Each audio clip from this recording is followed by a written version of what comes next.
Hello दोस्तों, स्वागत है हमारे यूट्यूब चैनल में जिसमें हम डिस्कस करते हैं करंट टॉपिक्स के विषय में। बट आज की क्लास में हम लोग पढ़ेंगे स्टैटिक जीके के स्पेशल टॉपिक के विषय में, जो कि रिलेटेड है biosphere reserve, wild life sanctuary, national park और वेटलैंड से। यानी इन चारों में क्या आपस में डिफरेंस होता है और इनके बारे में डिटेल इन्फॉर्मेशन आज की क्लास में हम लोग देखेंगे, क्योंकि काफ़ी कन्फ्यूजन रहता है इन टॉपिक्स को लेकर कि बायोस्फीयर रिजर्व क्या होता है, वाइल्ड लाइफ सेंचुरी क्या होती है, नेशनल पार्क क्या होता है और इनमें आपस में क्या डिफरेंस होता है। क्योंकि हमको सभी चीज़ें एक ही तरह लगती हैं, यानी एक ही तरह लगती हैं और ये पार्ट भी होते हैं, एक दूसरे से रिलेटेड होते हैं, biosphere reserve, wild life sanctuary और ये नेशनल पार्क। तो इनमें क्या डिफरेंस होता है इसके बारे में हम देखेंगे आज की क्लास में। तो चलिए स्टार्ट करते हैं। सबसे पहले इसमें थोड़ा सा बेसिक समझते हैं कि जैव संरक्षण की कुछ विधियाँ हैं, यानी कि कंजर्वेशन की कुछ विधियाँ हैं जिनको हम देख लेते हैं। उसी के अंतर्गत आते हैं ये सभी पार्ट जो हमने अभी आपको बताया, बायोस्फीयर रिजर्व है, वाइल्ड लाइफ सेंचुरी है। तो जैव संरक्षण की दो विधियाँ होती हैं। जैव संरक्षण की दो विधियाँ होती हैं, एक होती है स्थानीय विधि और दूसरी होती है गैर स्थानिक। तो ये दो विधियाँ होती हैं जैव संरक्षण की। जो स्थानीय विधि होती है इसमें क्या होता है, तो स्थानीय विधि में क्या होता है कि किसी जीव का संरक्षण उसके आवास स्थल में ही किया जाता है। यानी जो जीव जिस जगह है उसी जगह उसका संरक्षण करना ही स्थानीय विधि के अंतर्गत आता है।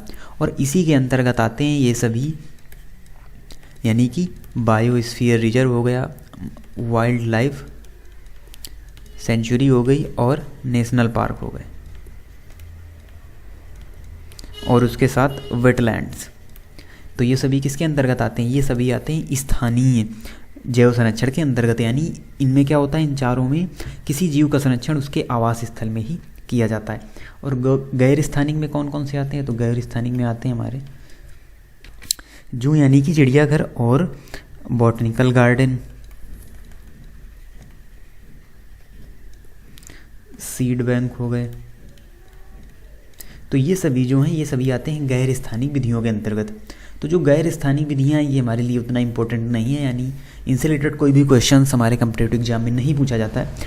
और जो इम्पोर्टेंट विधियाँ हैं वो हैं सभी स्थानीय विधियाँ, यानी हम पढ़ेंगे बायोस्फीयर रिजर्व के बारे में, वाइल्ड लाइफ सेंचुरी के बारे में, नेशनल पार्क के बारे में और वेटलैंड्स के बारे में। तो चलिए सबसे पहले देखते हैं बायोस्फीयर रिजर्व क्या होता है। तो सबसे पहले बायोस्फीयर रिजर्व को देखेंगे, यानी कि इसका जो हिंदी होता है वो क्या होता है, तो बायोस्फीयर की हिंदी होती है जैवमंडल, और रिजर्व होता है यानी कि संरक्षित क्षेत्र। तो अब क्वेश्चन आता है कि जैवमंडल क्या होता है। तो जैवमंडल यानी हमारी पृथ्वी में मुख्य तीन मंडल होते हैं। कौन कौन से, वायुमंडल, स्थल मंडल और जलमंडल। तो ये हमारी पृथ्वी में तीन मुख्य मंडल होते हैं। तो इनका जो कॉमन एरिया होता है, यानी जो इनका उभयनिष्ठ क्षेत्र होता है, वही कहलाता है क्या, जैवमंडल। इन्हीं तीनों का उभयनिष्ठ क्षेत्र ही कहलाता है क्या, जैवमंडल कहलाता है। और इसको एक फिगर के माध्यम से हम इस प्रकार से समझ सकते हैं कि ये हो गया हमारा क्या, वायुमंडल, और ये हो गया जलमंडल, और ये हो गया क्या, स्थल मंडल। तो इन तीनों का कॉमन एरिया कौन सा है, तो इन तीनों का कॉमन एरिया है ये वाला। तो यही जो कॉमन एरिया है इसी को हम क्या कहेंगे, इसी को हम कहेंगे जैवमंडल। अब आप समझे होंगे कि बायोस्फीयर किसे कहा जाता है, यानी कि जैवमंडल किसे कहा जाता है। और ये जो जैवमंडल है ये लार्ज यूनिट ऑफ इकोलॉजी है, यानी पारिस्थितिकी की सबसे बड़ी इकाई क्या है, जैवमंडल है, यानी बायोस्फीयर रिजर्व। इसी के अंतर्गत आते हैं wild life sanctuary, national park, ये सभी बायोस्फीयर रिजर्व के ही अंडर आते हैं, यानी कि यही है लार्ज यूनिट ऑफ इकोलॉजी। अब एक लाइन में इसकी डिफिनीशन देख लेते हैं। तो वह निश्चित क्षेत्र जहाँ जैवमंडल के घटक के संरक्षण संबंधित कार्यक्रमों का संचालन किया जा रहा है उसे क्या कहते हैं, उसे जैवमंडल आरक्षित क्षेत्र कहते हैं, यानी कि बायोस्फीयर रिजर्व कहते हैं। और इसकी शुरुआत हुई थी 1971 से यूनेस्को के द्वारा। यूनेस्को ने बायोस्फीयर रिजर्व घोषित करना स्टार्ट किया था 1971 में। और बात की जाए इंडिया की, तो इंडिया में यानी कि हमारे भारत में इस समय 18 बायोस्फीयर रिजर्व हैं, 18 बायोस्फीयर रिजर्व हैं, और ये डेटा बदलता रहता है, यानी समय समय पर इसमें बदलाव भी होते रहते हैं, यानी जो बायोस्फीयर रिजर्व की संख्या है वो बढ़ती रहती है। तो इस समय भारत में 18 बायोस्फीयर रिजर्व हैं, ये आपको याद रखना है, और इसमें फर्स्ट याद रखना है। बाकी के बारे में तो हम डिस्कस करेंगे जब हम इन्वायरमेंट टॉपिक पढ़ेंगे, इन्वायरमेंट से रिलेटेड टॉपिक पढ़ेंगे। तो इसमें फर्स्ट है नीलगिरी। नीलगिरी को सबसे पहले बायोस्फीयर रिजर्व घोषित किया गया था भारत में। अब देखते हैं जैवमंडल के भाग, यानी जैवमंडल के कितने भाग होते हैं। तो जो बायोस्फीयर रिजर्व होता है उसमें 3 पार्ट होते हैं, यानी इस प्रकार से उसमें 3 पार्ट होते हैं। तो ये जो इनर पार्ट होता है इसका, इसे कहते हैं कोर जोन, यानी ये होता है कोर जोन, जो inner part of biosphere reserve होता है, सबसे अंदर वाला पार्ट होता है, और यहाँ पर किसी को जाने की अनुमति नहीं होती, यानी कि nobody allowed in this area, क्योंकि ये बायोस्फीयर का कोर जोन होता है। उसके बाद आता है बफर जोन। तो ये जो सेकंड वाला पार्ट है ये होता है क्या, ये है बफर जोन, और यहाँ पर थोड़ी छूट मिलती है, यानी कि जो रिसर्च वर्क है वो यहाँ पर किया जा सकता है। रिसर्च वर्क के साथ जो कंजर्वेशन का वर्क है वो यहाँ पर किया जा सकता है। इसके साथ ही यहाँ पर टूरिज्म भी अलाउड होता है। तो याद रखना है आपको किस वाले एरिया में, बफर जोन वाले एरिया में। यानी आप कोई भी बायो रिजर्व यानी बायोस्फीयर रिजर्व आप अगर घूमने जाते हैं तो आप सिर्फ बफर जोन तक एरिया में ही जा सकते हैं, कोर जोन वाले एरिया में आप नहीं जा सकते, क्योंकि वहाँ पर नोबडी अलाउड, यानी कोई भी वहाँ पर नहीं जा सकता है। अब आता है इसका तीसरा पार्ट, जिसे कहते हैं संक्रमण क्षेत्र, यानी कि ट्रांजिशन जोन। यहाँ पर क्या होता है, यहाँ पर NGO वर्क होते हैं और पब्लिक भी यहाँ पर अलाउड होती है। तो ये सबसे outer part of biosphere reserve होता है, यानी बायोस्फीयर रिजर्व का आउटर पार्ट कौन सा, ट्रांजिशन जोन। तो ये 3 पार्ट होते हैं बायोस्फीयर रिजर्व के, ये भी आपको याद रखने, क्योंकि कभी कभी क्वेश्चन पूछ लिया जाता है कि बफर जोन क्या होता है। तो बफर जोन सेकंड पार्ट होता है बायोस्फीयर रिजर्व का। अब आगे टॉपिक है हमारा वाइल्ड लाइफ सेंचुरी और नेशनल पार्क। तो जो वाइल्ड लाइफ सेंचुरी है, नेशनल पार्क है, ये दोनों ही बायोस्फीयर रिजर्व के ही पार्ट होते हैं, यानी उसी के अंडर ही आते हैं। तो वाइल्ड लाइफ सेंचुरी और नेशनल पार्क दोनों में क्या किया जाता है, दोनों में ही जीव जंतुओं का संरक्षण किया जाता है। तो इनको बनाने की शुरुआत कब से हुई, यानी वाइल्ड लाइफ सेंचुरी और नेशनल पार्क को बनाने की शुरुआत कब से हुई, तो एक wild animal protection act, wild animal protection act 1972 के अंतर्गत ये तय किया गया कि इन जीवों को, यानी वन्य जीवों को संरक्षण के लिए वाइल्ड लाइफ सेंचुरी बनाई जानी चाहिए और नेशनल पार्क भी बनाए जाने चाहिए। तो इसी एक्ट के दौरान फिर इनको बनाने की शुरुआत हुई, यानी संरक्षित क्षेत्र घोषित करने की शुरुआत हुई। तो 1972 से ही जो वाइल्ड लाइफ सेंचुरी हैं, जो नेशनल पार्क हैं, उनको डिक्लेयर किया जा रहा है। इनकी संख्या बढ़ती जाती है समय समय पर। तो अप्रॉक्स अगर बात करें इंडिया में, तो अप्रॉक्स 553 वाइल्ड लाइफ सेंचुरी हैं इंडिया में। ऐसा अप्रॉक्स इनकी संख्या बदलती रहती है, क्योंकि समय समय पर नए वाइल्ड लाइफ सेंचुरी और नए नेशनल पार्क घोषित किए जाते रहते हैं। और जो वाइल्ड लाइफ सेंचुरी होती है ये अपग्रेड की जा सकती है नेशनल पार्क में। तो आप समझ लेते हैं कि वाइल्ड लाइफ सेंचुरी और नेशनल पार्क में आखिर डिफरेंस क्या होता है। तो इसमें थोड़ा सा, यानी कि माइनर डिफरेंस होता है। जो नेशनल पार्क होते हैं वहाँ के जो नियम होते हैं थोड़ा सा टफ होते हैं, क्योंकि यहाँ पर कोई भी ह्यूमन एक्टिविटी नहीं होती, no human activity allowed national park area. और यहाँ जीव भी और वनस्पति दोनों का ही संरक्षण किया जाता है, यानी अगर कोई लुप्त होने वाली वनस्पति है या कोई इम्पोर्टेंट जीव है उनका संरक्षण किया ही जाता है। और नेशनल पार्क होता है, ये वाइल्ड लाइफ सेंचुरी की तुलना में छोटा होता है, लेकिन यहाँ के जो नियम होते हैं वो टफ होते हैं। और ये कह सकते हैं कि जो नेशनल पार्क वाला एरिया होता है ये मोस्टली सेंसिटिव जोन होता है, क्योंकि यहाँ पर किसी के भी जाने की अनुमति नहीं होती है। तो समय समय पर जो वाइल्ड लाइफ सेंचुरी हैं उनको नेशनल पार्क में अपग्रेड कर दिया जाता है, लेकिन किसी भी नेशनल पार्क को वाइल्ड लाइफ सेंचुरी में अपग्रेड नहीं किया जा सकता है। तो यही डिफरेंस होता है वाइल्ड लाइफ सेंचुरी और नेशनल पार्क में।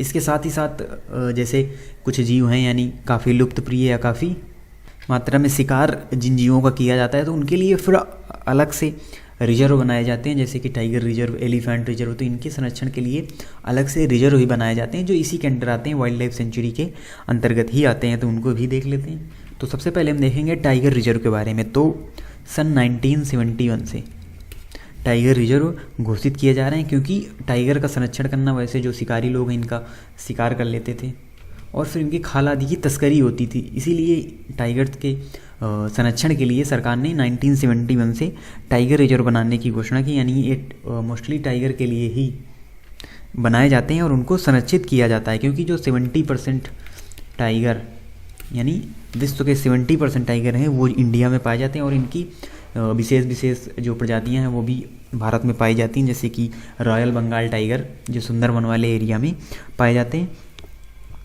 तो इसीलिए इन टाइगर के कंजर्वेशन के लिए ही टाइगर रिजर्व बनाने की घोषणा की गई 1971 में। और इसमें फर्स्ट टाइगर रिजर्व जो घोषित किया गया वो किया गया Jim Corbett national park. Jim Corbett national park जो कहाँ है, जो है उत्तराखंड में। तो इसे सबसे पहले टाइगर रिजर्व बनाया गया था और यहाँ पर टाइगर्स का जो संरक्षण है वो किया जाता है, क्योंकि यहाँ पर भी अधिक मात्रा में जो टाइगर हैं वो पाए जाते हैं। और इसी के साथ फिर टाइगर रिजर्व के साथ ही यानी कि एलिफेंट रिजर्व बनाने की भी घोषणा की गई, क्योंकि एलिफेंट का भी काफ़ी मात्रा में शिकार किया जाता है इनके दांत के लिए, क्योंकि इनमें विशेष प्रकार का एक जो दांत होता है हाथी दांत, वो काफ़ी महंगा बिकता है। इसीलिए इन दांतों का अवैध व्यापार होता था। इसीलिए सरकार ने जो हाथियों के संरक्षण के लिए भी एलिफेंट रिजर्व बनाने की घोषणा की 1992 में। यानी 1992 से इनका भी संरक्षण किया जा रहा है और बहुत सारे एलिफेंट रिजर्व बनाए गए हैं, जैसे जो केरल के जो पेरियार अभ्यारण्य है, यानी जो पेरियार सेंचुरी है, उसमें भी हाथियों का ही संरक्षण किया जाता है। और केरल में बहुत अधिक मात्रा में जो हाथी हैं वो पाए जाते हैं उस वाले एरिया में, इसीलिए वहाँ पर कई सारे एलिफेंट रिजर्व हैं वो घोषित किए गए हैं वहाँ पर केरल वाले एरिया में। तो ये होता है टाइगर रिजर्व, एलिफेंट रिजर्व। अब हम देखते हैं आगे बर्ड सेंचुरी। तो कुछ आपने पढ़ी होगी केवलादेव पक्षी अभ्यारण्य, तो वही होती है बर्ड सेंचुरी। और अभी हमने पिछली क्लास में पढ़ा था पोंग बर्ड सेंचुरी, यानी पोंग लेक बर्ड सेंचुरी। तो इनमें क्या होता है, तो पक्षियों, ये बर्ड्स के संरक्षण के लिए होते हैं, यानी पक्षियों के संरक्षण के लिए बनाई जाती हैं पक्षी अभ्यारण्य, यानी वो पक्षियों को ही डेडिकेटेड ये सेंचुरी बनाई जाती हैं।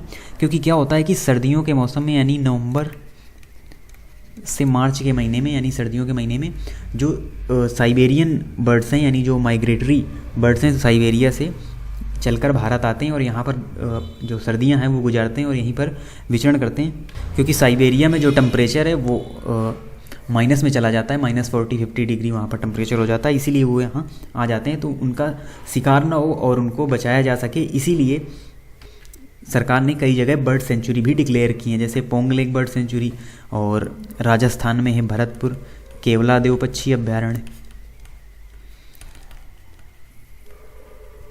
केवलादेव पक्षी अभ्यारण्य।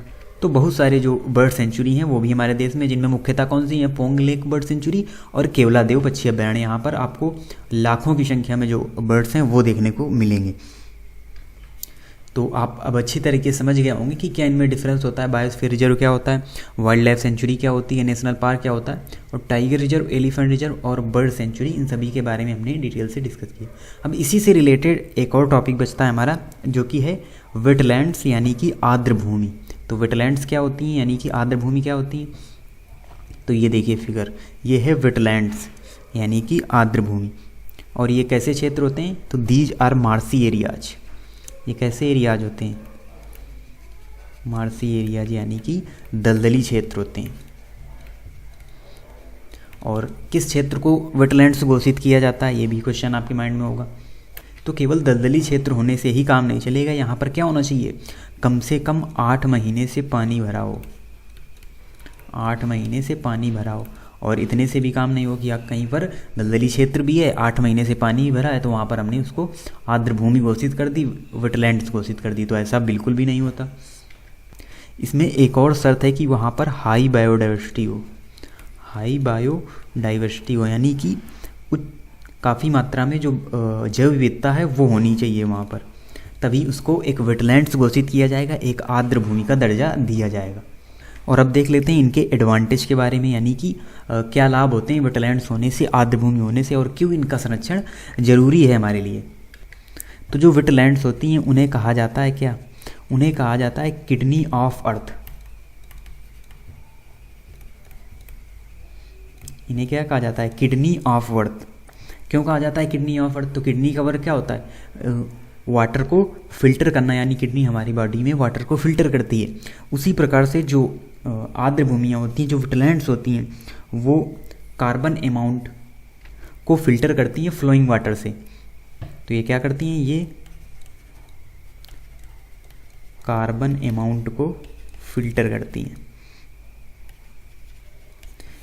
इसीलिए इसे कहा जाता है किडनी ऑफ अर्थ। और इसमें और कई सारे फ़ायदे हैं वेटलैंड्स के, आर्द्र भूमियों, क्योंकि इनसे सिंचाई की भी पूर्ति की जाती है, और इसके साथ ही साथ यहाँ पर बायोडाइवर्सिटी भी काफ़ी अधिक मात्रा में पाई जाती है, तभी इसको आर्द्र भूमि का दर्जा दिया जाता है, वेटलैंड्स का दर्जा दिया जाता है।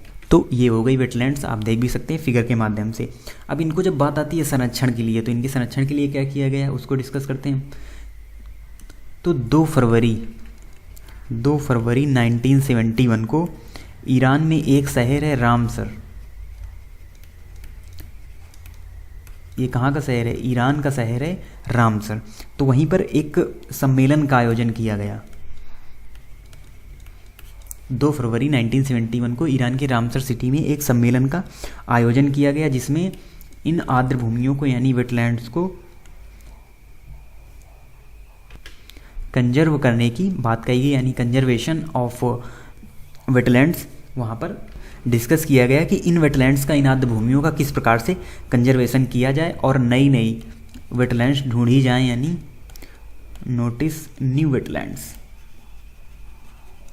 तो वहाँ पर इसलिए एक सम्मेलन का आयोजन किया गया, और इसीलिए जो 2 फरवरी होता है, तो हर साल 2 फरवरी को क्या मनाया जाता है, वर्ल्ड वेटलैंड्स डे।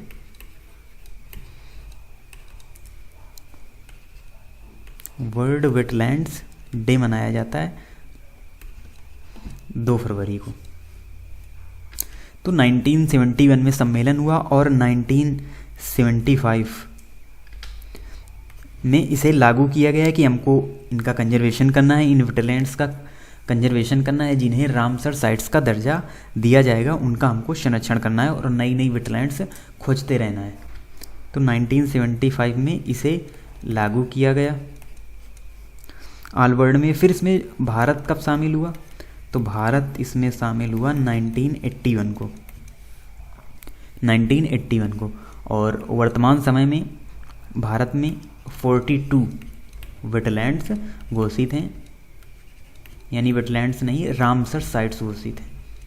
तो 42 रामसर साइट्स हैं कहाँ पर, इंडिया में 42 रामसर साइट्स घोषित हैं, जिसमें कि फर्स्ट आपको याद रखनी है, फर्स्ट रामसर साइट्स कौन थी, तो उड़ीसा की चिल्का लेक, जो कि हाई सैलाइन वाटर लेक है, वो फर्स्ट रामसर साइट्स का दर्जा दिया गया था भारत में चिल्का लेक को। और भारत में इस समय कितनी रामसर साइट्स हैं, तो 42 रामसर साइट्स हैं इंडिया में इस समय, और ये डाटा बदलता रहता है, क्योंकि समय समय पर नई नई जो रामसर साइट्स हैं वो बनाई जाती रहती, यानी कि नई नई रामसर साइट्स घोषित की जाती रहती हैं। तो ये था हमारा ऑल ओवर टॉपिक, जिसमें हमने डिस्कस किया बायोस्फीयर रिजर्व के बारे में, वाइल्ड लाइफ सेंचुरी के बारे में, नेशनल पार्क के बारे में, उसके साथ ही साथ हमने टाइगर रिजर्व, एलिफेंट रिजर्व और वेटलैंड्स के बारे में भी डिस्कस किया। तो मिलते हैं आपसे नेक्स्ट टॉपिक में, तब तक के लिए धन्यवाद।